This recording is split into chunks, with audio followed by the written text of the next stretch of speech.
Breadcrumbs can be used to quickly access things you would normally go to the feature manager for. Mouse gestures are one of the fastest ways to execute commands in SOLIDWORKS.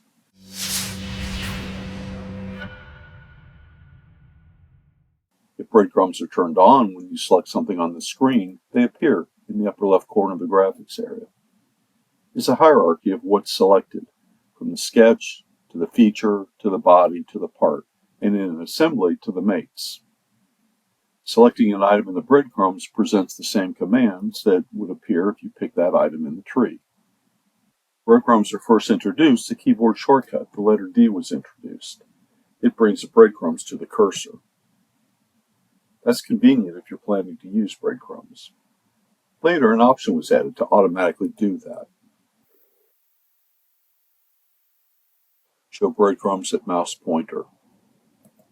So when you select something, breadcrumbs are automatically at your cursor. Mouse gestures are one of the fastest ways to execute commands in SOLIDWORKS. Right-click drag and a wheel is presented.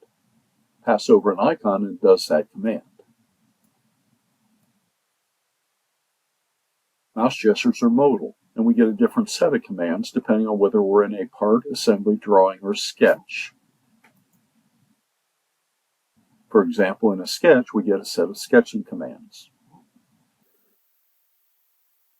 Mouse gestures can be customized. You can set how many commands are on the wheel. Here are the 4 modes: parts, assemblies, drawings, and sketches. We can print the guide. They can be easily customized. Right now at the part level, this is the trimetric view. I would rather have that be the isometric view. We search for the command, then drag and drop it onto a location on the wheel.